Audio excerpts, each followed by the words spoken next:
देखिए अभी जो लोग आज का जो टॉपिक रहेगा करंट इलेक्ट्रिसिटी में, वो क्या है, relation between specific conductance and current density, या कहें विशिष्ट चालकता तथा धारा घनत्व में संबंध। और इसलिए हम लोग जब लिखना स्टार्ट करेंगे, ये टॉपिक का नाम लिख लीजिए, अगर कैपिटल नहीं लिखे तो लिख लीजिएगा, लिखिए। और उसके बाद इसमें लिखना स्टार्ट करेंगे, लिखिए किसी धातु की कामा देखिए जिसका विशिष्ट प्रतिरोध रो है, रो का साइन क्या है, का विशिष्ट प्रतिरोध रो है, विशिष्ट चालकता क्या हो जाएगी, देखिए ये क्या है, विशिष्ट प्रतिरोध, ये क्या है, विशिष्ट प्रतिरोध। तो विशिष्ट चालकता यानी सिग्मा, ये क्या है, विशिष्ट चालकता सिग्मा इज इक्वल टू 1/2, यानी विशिष्ट प्रतिरोध का उल्टा।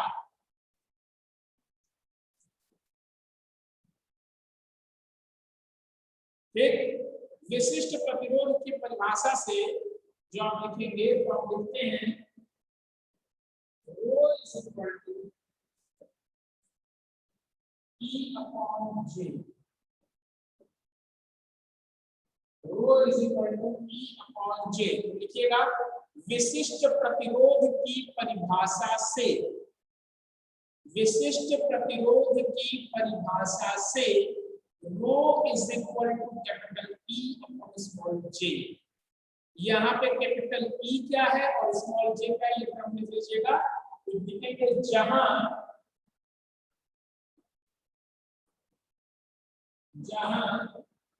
कैपिटल E क्या है, लिखेंगे जहां कैपिटल E क्या है, चालक के भीतर किसी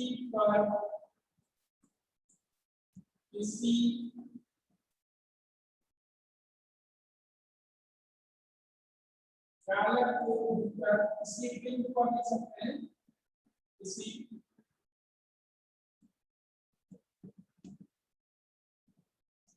बिंदु या स्थान में लिख सकते हैं, स्थान पर वैद्युत क्षेत्र की तीव्रता, और J क्या है बेटा, जहां J धारा घनत्व, J क्या है बेटा, धारा घनत्व, लिख लीजिएगा। अब यहीं से हम लोग लिखेंगे, देखिएगा जब सिग्मा इज इक्वल टू 1/ρ है और रो इज इक्वल टू E/J है, तो रो की ये वैल्यू जब यहाँ पर पुट की जाएगी, तो यही sigma is equal to 1/ρ and rho is equal to E/J। Then ये J ऊपर जाएगा, J/E, ये हो जाएगा सिग्मा, J/E बेटा क्या हो जाएगा, सिग्मा। यहीं से अगर इस E को हम लोग यहाँ ले जाएं, तो इस टर्म को हम लोग लिख सकते हैं J is equal to E sigma, J is equal to E sigma.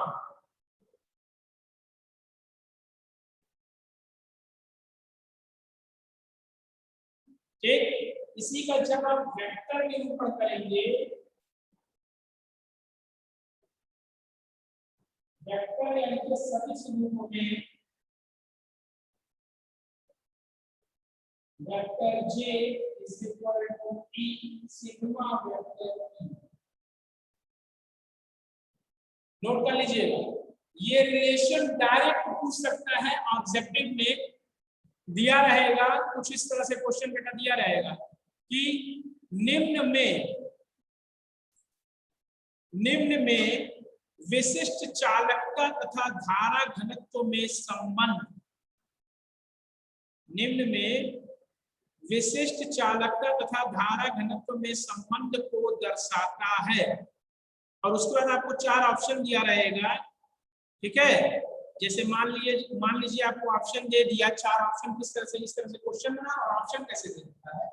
अगर आपको ऑप्शन दे दिया, ऑप्शन नंबर 1 2 3 4, ठीक, पहला ऑप्शन दे दिया आपको J = P/σ, ऐसे लिख दिया। दूसरा मान लीजिए लिख दिया सिग्मा = J E, या लिख दिया तीसरा ऑप्शन J = E सिग्मा, ठीक है, J = E सिग्मा। और चौथा ऑप्शन लिख दिया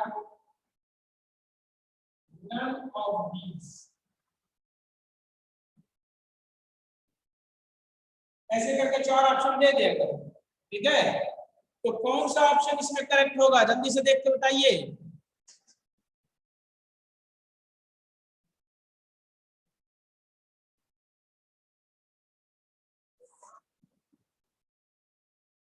जल्दी से देख के बताइए कौन सा ऑप्शन करेक्ट होगा। हैं? आवाज आ रही है? सर तीसरा ऑप्शन। हाँ, इस तरह से करके ऑब्जेक्टिव क्वेश्चन बना सकता है, ठीक है। तो क्या हो जाएगा, तो कहेंगे तीसरा ऑप्शन यहाँ पे दिया है वो क्या होगा, ये भी दे सकता है, ये भी दे सकता है, ऐसे भी ऑप्शन को, और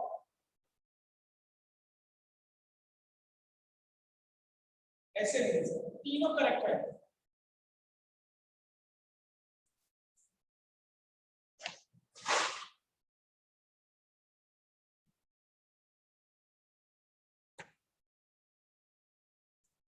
हो गया है।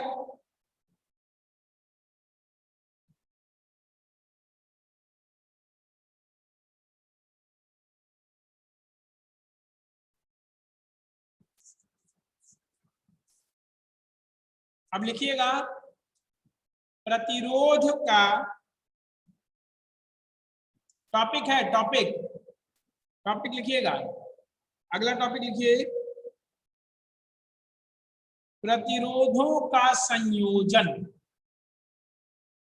या वैद्युत प्रतिरोधों का संयोजन, ये टॉपिक है आपका। कॉम्बिनेशन ऑफ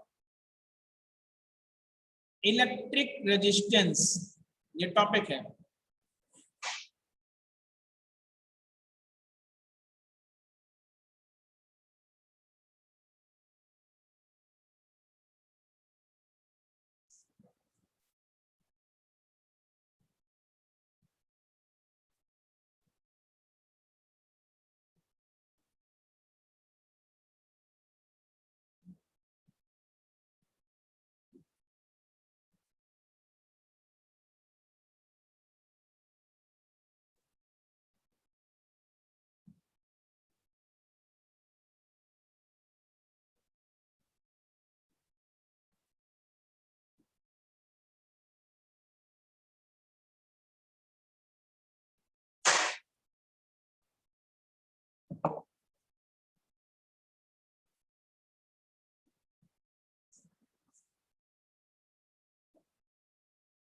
वैद्युत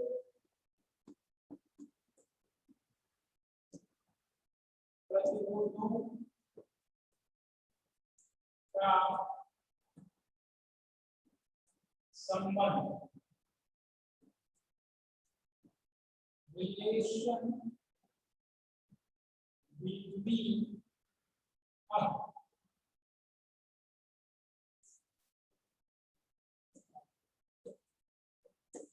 संयोजन, combination of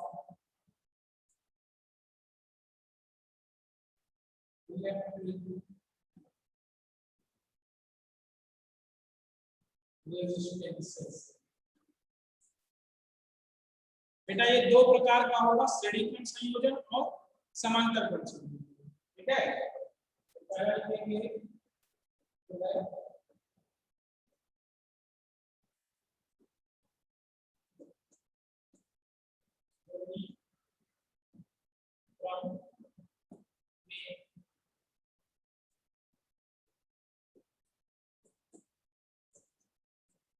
संयोजन और दूसरा मिलेगा समांतर क्रम में संयोजन। ठीक है, श्रेणी क्रम में संयोजन और समांतर क्रम में संयोजन।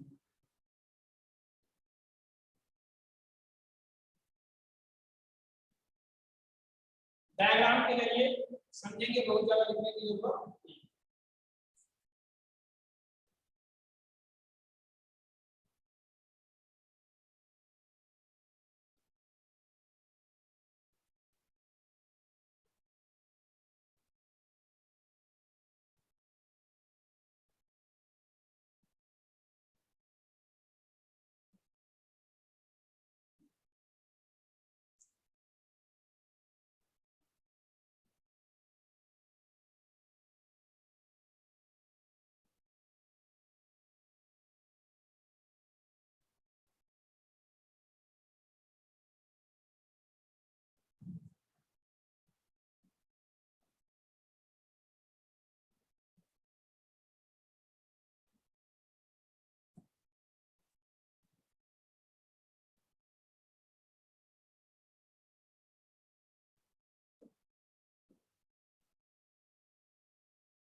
डायग्राम को बना लीजिएगा बेटा,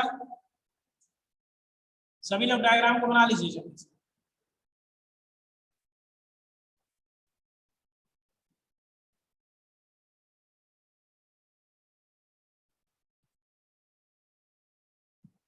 एक फार्मूला होता है V = IR, याद होगा।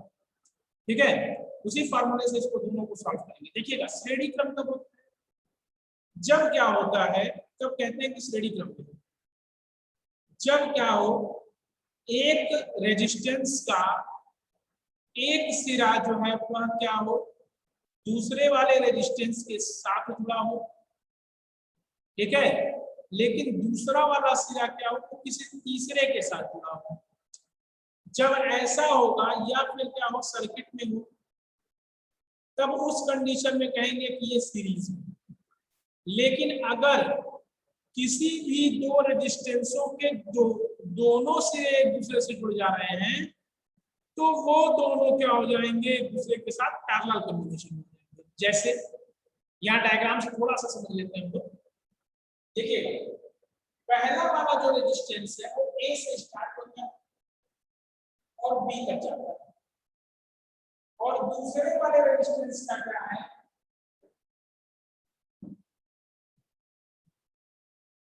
दूसरे वाले रेजिस्टेंस का क्या है, बी से स्टार्ट होकर सी तक जा रहा है, और दूसरा वाला रेजिस्टेंस सी से स्टार्ट हो रहा है और डी तक जा रहा है। अगर आप ये देख रहे हो कि पहले वाले रेजिस्टेंस की अगर आप बात कर रहे हो तो इसका एक एंड जो है वो सर्किट के साथ जुड़ा हुआ है, ठीक है, यानी पोटेंशियल के साथ, पोटेंशियल डिफरेंस यानी वोल्ट यानी कि बैटरी या सेल कनेक्ट सेल के साथ जुड़ा हुआ है, और दूसरा है किसी दूसरे वाले रेजिस्टेंस के साथ जुड़ा हुआ है। दूसरे वाले में क्या है कि इसकी दोनों एंड्स में किसी रेजिस्टेंस से जुड़े हुए हैं, लेकिन दोनों डिफरेंट टाइप के रेजिस्टेंसेस हैं। पहला वाला एंड जो है वो R1 वाले के साथ और दूसरा वाला एंड जो है वो R3 वाले के साथ जुड़ा हुआ है R2 में, तो ये दोनों एक दूसरे के साथ सीरीज में है। इसी तरह से R2 और R3 की पावर एक दूसरे के साथ सीरीज में है। लेकिन जैसे हम इस डायग्राम पे जाते हैं हम क्या देखते हैं, इस सर्किट से जो पोटेंशियल डिफरेंस V है वहां से एक धारा I निकलती है। ये धारा I एक तरफ जो है वो बिल्कुल सेम है, और इस पॉइंट से जब ये तीन तरफ ऐसे डिवाइड हो रहा है तो ये धारा डिवाइड हो जा रही है, ठीक है। यहाँ पर क्या हो रहा है, धारा डिवाइड हो रही है, I1 I2 I3, यानी हम ये देख रहे हैं कि जो R1 रेजिस्टेंस है उसमें क्या हो रहा है, तो R1 रेजिस्टेंस का जो पहला एंड था वो और जो दूसरा एंड था वो वही सेम है, R2 वाले का भी और वही सेम है R3 वाले का भी। इसका मतलब बेटा ये हो गया कि तीनों रेजिस्टेंसेस के क्या हो गए, इनिशियल एंड फाइनल जो पॉइंट्स हैं वो क्या हो गए, सेम हो गए। जब इस तरह की कॉम्बिनेशन होता है तो कहते हैं कि ये जो कॉम्बिनेशन है ये कैसा है, समांतर क्रम में क्या हो रहा है कि हम देख रहे हैं कि करंट जो है वो बढ़ जा रही है रेजिस्टेंसेस में जाते समय, जबकि हम अगर सीरीज की बात करें तो यहाँ पे करंट नहीं बढ़ता है, आई करंट R1 से भी पास होगा, R2 से भी पास होगा और R3 से भी पास होगा, ठीक है। लेकिन इसमें बढ़ता क्या है, तो इसमें बढ़ता है बेटा वोल्ट। R1 वाले से जो वोल्टेज जा रहा है वह होगा V1, R2 वाले से जो वोल्टेज जा रहा है वह होगा V2 और R3 वाले से V3, इस तरीके से। और टोटल V की जो वैल्यू होगी वो हो जाएगी V1 + V2 + V3 की कंडीशन। जैसे हम लोग ये कंडीशन रखते हैं सीरीज में V V1 + V2 + V3, एक जनरल फार्मूला हम रखते हैं V I R Ohm's law से, तो वहीं से इसको जब लिखेंगे तो ये हो जाएगा I R = ये क्या हो जाएगा I1 I R1 plus I R2 plus I R2। यहाँ से बेटा को I को कॉमन ले सकते हैं, I को कॉमन लेने को हो गया I R = I integrated R1 plus R2 plus R3। I से I को कैंसिल कर दिए बेटा, बचा क्या R = R1 plus R2 plus R3। यानी रेजिस्टेंसेस जब क्या होते हैं श्रेणी क्रम में होते हैं तो सीधे सीधे जुड़ जाएंगे, लेकिन जब यही रेजिस्टेंसेस जो है वो समांतर क्रम में होंगे तो क्या होगा, यहाँ पे देखिए I = I1 plus I2 plus I3 की कंडीशन है, I1 plus I2 plus I3 की कंडीशन है। I is equal to P is equal to IR, I is equal to V by R, और यहाँ से लिखेंगे V by R is equal to V by R1 plus V by R2 plus V by R3।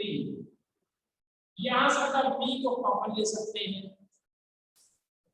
b by r is equal to b को common ले independent form upon r1 plus 1 upon r2 plus 1 upon r3 हो गया। v से बेटा b को cancel कर देंगे, cancel कर दिए, 1 upon r is equal to 1 upon r1 plus 1 upon r2 plus 1 upon r। ये हो गया बेटा पैरेलल कॉम्बिनेशन में। ठीक है, इसको नोट कर लीजिएगा, सभी लोग इसको नोट कर लीजिएगा।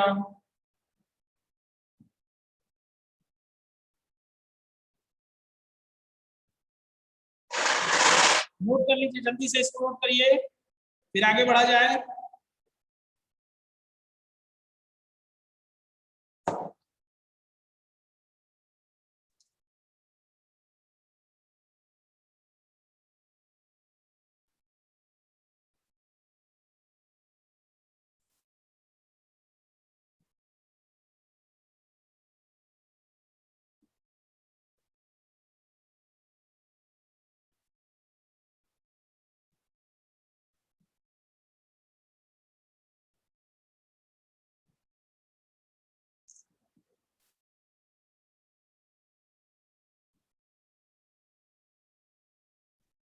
सर हो गया। हो गया बेटा, लिखिएगा ओम का नियम, ओम्स लॉ।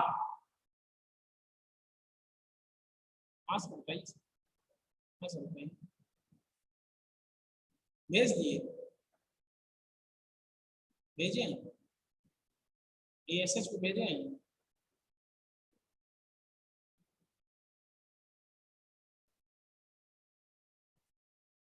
अभी भेजे हैं, हाँ हाँ वो भेजेंगे, क्लास ले लो, ले लो।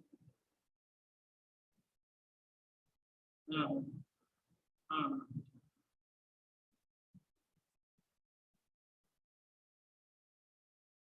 ठीक है।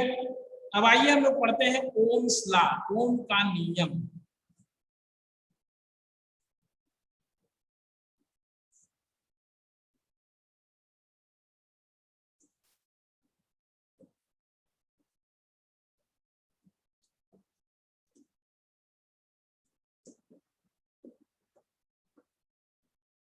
ओम का नियम, जल्दी से बेटा इसमें लिखिएगा, ओम का नियम जल्दी से इसमें लिखिए।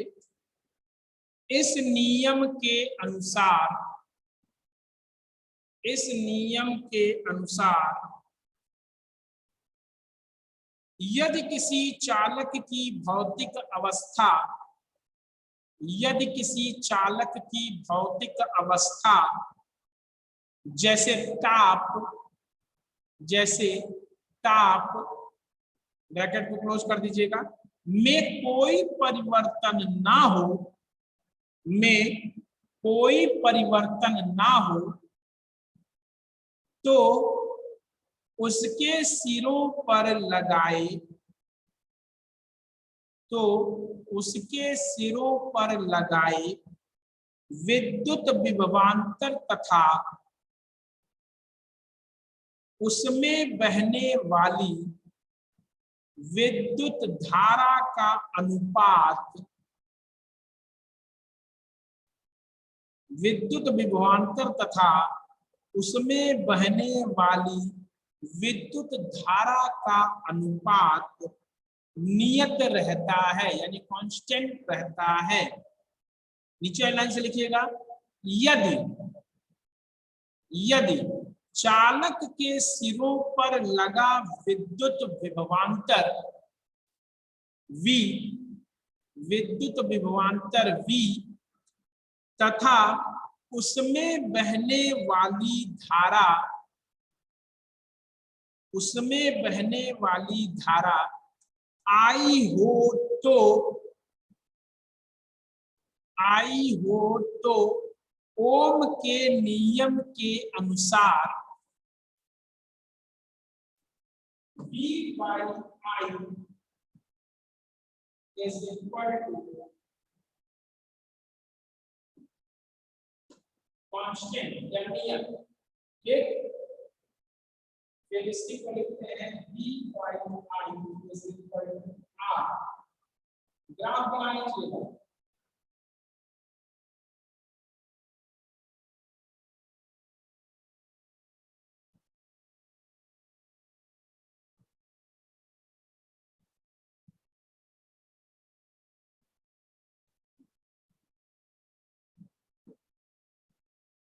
इसी को लिख सकते हैं V is equal to I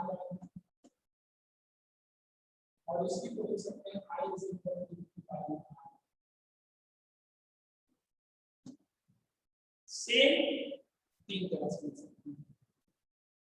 R is equal to V by I, V is equal to IR and I is equal to V by R। ठीक है, ये लिख सकते हैं। ये डायग्राम बना लीजिएगा। देखिए जैसे जैसे करंट का मान बढ़ रहा है वैसे वैसे क्या हो रहा है, वोल्टेज भी बढ़ रहा है, या कहें जैसे जैसे पोटेंशियल डिफरेंस बढ़ रहा है, विभवांतर बढ़ रहा है, वैसे वैसे करंट भी बढ़ रही है। ठीक है, लिख लीजिएगा आगे। ओम के नियम के अनुसार, जल्दी से लिखिए, ओम के नियम के अनुसार जब तक किसी चालक का ताप तथा अन्य भौतिक राशियां नहीं बदलती तब तक चालक का प्रतिरोध नियत रहता है, चाहे चालक के सिरों के बीच कितना भी वैद्युत विभवांतर क्यों ना लगाया जाए।